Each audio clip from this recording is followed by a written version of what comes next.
Well, kia ora, everybody. This is Tuariki Delamere, former Minister of Immigration, recently locked out for the past 4 months out of my office, out of Auckland, down on my farm, down in the Wairarapa. I got back here a couple of days ago. And so I will today address an update on the 2021 residence visa this Wednesday afternoon, 21 December, 3 days before Christmas. And talking about Christmas, let me wish you and all your family members, both here in New Zealand and back in your home countries, the very, very best for Christmas and going into the new year, which for many of you is going to be great and wonderful because you're going to get residency. Okay, so let me go through an update on the 2021 resident visa.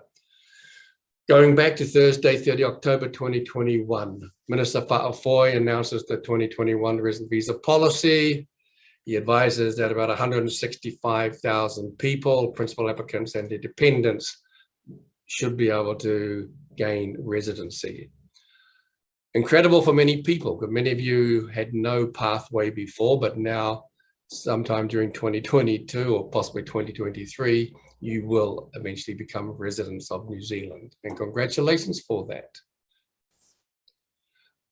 Now, at the time, Minister Fa'afoi and Immigration New Zealand confirmed that the application form would not be available for preview until the system went live at 6 a.m. on 1 December 2021.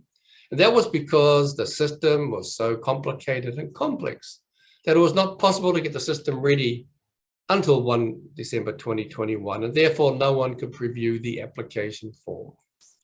And so here we go, 6 a.m. Wednesday, 1st of December, the system goes live, and guess what? As most of us, if not all of us, predicted, the system immediately collapses. Because that's been, let me see, October, November, over 2 months at least, getting the system ready. And unfortunately, it wasn't ready. But what I found fascinating, that 10:28 a.m., 4.5 hours later, on that same day, Immigration New Zealand messages all us advisors that, hey, Immigration New Zealand has in the past 4.5 hours managed to develop an alternative online application form that can be accessed by advisors. We couldn't do it in 2 months, but hey, give us 4 hours, we can do wonders. And so it's happened. So they've had a few hiccups, but the system is now working and getting underway. Now, later that day on the 1st of December, the alternative online application form was published on Facebook by one or more advisors. Now, I found it fascinating because the publishing of that alternative form on Facebook has been condemned by some advisors, as some said it breached the advisor's code of conduct. Others said it was bordering on criminal, and more importantly, deprived us advisors of our income. And it was terrible. These people had no right to do that, and they should be reported to Immigration New Zealand and to the Immigration Advisors Authority. So I don't go along with that, okay? And I'll tell you why. Let's go back to the rules. This is part 1 out of the Immigration Advisors Licensing Act 2007. And here it states, part 1, section 3, purpose and scheme of the Act. The purpose of this Act is to promote and protect the interests of consumers receiving immigration advice, and to enhance the reputation of New Zealand as a migration destination by providing for the regulation of persons who give immigration advice. Nowhere in this Act does it say the purpose of this Act is to allow people who've got their license to make money. Okay, it's all about you, the migrants. And so that's what it's about. It's not about us, it's about you. And then we go and look at section 7, because we all know that, only licensed advisors can provide immigration advice. But what constitutes immigration advice? In the Act, it means using or purporting to use knowledge of or experience in immigration to advise, direct, assist, or represent another person in regard to an immigration matter relating to New Zealand, whether directly or indirectly, and whether or not for gain or reward. Okay? Another person. I would suggest going on social media on Facebook doesn't constitute assisting an individual. Though I do acknowledge you need to be careful if you're an advisor or anybody doing that.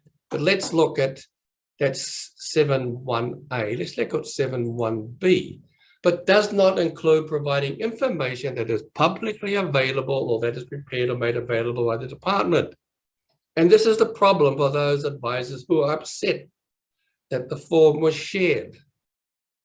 It's publicly available information. Some of the advisors say, oh, no, it's just for us, the advisors. No, it's not. Under the Official Information Act rules of New Zealand, that form is available to anybody. And so it worked on 1 December. And so a lot of people, including migrants, started using it. So anyway, some of you would have seen, some of the advisors are upset. We haven't got a leg to stand on, okay? It's all about you guys. It's not about us. Yes, I acknowledge to my colleagues that it's difficult times for many advisors. I mean, we rely on immigration clients. Well, there ain't too many coming into the country the past 2 years. We're not bringing in new people at the moment. We've got to rely on the people who are here. And yeah, so it's difficult times, and I understand why the advisors are feeling frustrated and upset, but the claims I'm making are baseless. Okay, so let's go. Here we go. Phase 1. Okay, we all know there's phase 1, phase 2. Phase 1 are those people eligible on the 1 December 2021. And those are skilled migrant category applicants who have, 1, lodged applications and their evidence, and have had case officers assigned, and in the last 2 or 3 months, and they're being progressed through. It appears that most of the people in this situation have had their applications quickly approved without any comment, because if you've, because let's be realistic, phase 1, pretty well everyone is applying under the well-settled category. They've been here for 3 years. They were here before 3 years. So they don't need to prove they've got $27 an hour pay. They don't need to prove they're in a scarce occupation. They just need to prove they've been here for 821 days, the past 3 years, and they were here before 29 September 2018. You don't need to provide evidence because Immigration New Zealand can do that themselves. So if you've had your application in there, they've got all the documents they need, and we're seeing people being approved without problem on those. Not too many at the moment, but they're coming through. Also for phase 1, who qualify as skilled migrant category applicants who have lodged their applications, but no case officer has yet been assigned, or they've lodged an expression of interest before that was shut down over a year and a half or so ago. Now, those particular applicants, it appears that Immigration New Zealand, quite logically, and requiring many applicants to provide proof that they have complied with work visa conditions as on the 29th of September 2021, and the genuine instability of their relationships if they are putting forward their partners as well, okay? But those are phase 1 applicants for 1 December. Now, phase 2, I'll start with those who are well settled. These are people who meet the criteria, were in New Zealand on the 29th of September 2021 and had the appropriate visa. They've spent the time here. We're not there yet. I mean, that's going to be the great flood. There's probably going to be 90,000 plus applications. Now, it is my belief that Immigration New Zealand are likely to require most of you in this category to provide proof that you complied with your work visa conditions, unless you held a post-study work visa, because you had an open work visa. You could work anywhere for anybody, but you didn't have to work either. So you will only be judged on your time in New Zealand.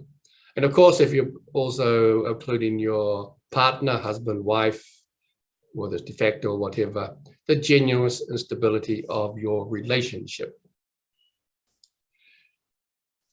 Now, the other category for phase 2 are those who are skilled. That's where you've got you've earned $27 an hour or claim to have, and you'll most likely be required to provide evidence that you complied with your work visa conditions up till the 29th, that you were earning $27 an hour on the 29th of September 2021, and you have and will remain employed till a decision is made on your 2021 RV application, and also again, genuine stability of relationship.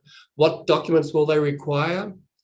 They're probably going to require you to provide your employment agreement. They are almost certainly going to require you to provide copies of your pay slips for the week of and following 29 September 2021. But that won't be enough, because anyone can produce a pay slip. They are going to require you, in my opinion, that your employer will have to provide a copy of the IR-345 and the IR-348s that are filed for the company, that proves that you were paid at $27 an hour. Okay, and they'll also require you probably to provide your bank statement for that time period, and also what else? Yes, your income tax statement probably. Okay, so be prepared for that. They're not going to accept your word for it. You're going to have to prove it, and that's the evidence. Now, the other one is the scarce. Do you have a scarce occupation? This is one you really need to be careful. Again, you're going to have to prove that you complied with your work visa conditions, unless you're post-study. And you're going to have to demonstrate that your occupation is on the scarce list. And this is where you need to be careful. I mean, you're going to have your employment agreement lodged, provided, the job description. And unless you're a doctor or nurse or something that's really obvious, you're going to have to explain how you meet the criteria for being a scarce occupation. And again, you must remain employed till a decision is made. And again, genuine stability if you're in a relationship. So those are the three categories there. Now, probably the only other issues where you're going to be required to provide some sort of documentary evidence will be for, maybe for character and health issues if something was factored up in your health previously. In character, when they do the New Zealand, please check if you have drink drive issues. That's almost certainly going to be raised. Okay, so be prepared for that. But the main important thing is you don't apply, you can't apply till 1 March, okay? But get your documents in order.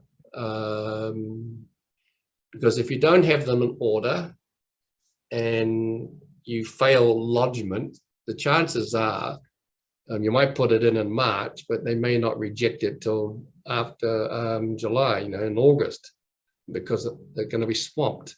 And if that happens, you're in big trouble because they won't accept it after 31 July. Anyway, look, that's a brief update. Again, congratulations to all of you who've met those criteria.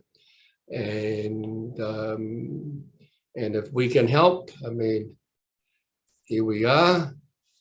We're at, let's move this around.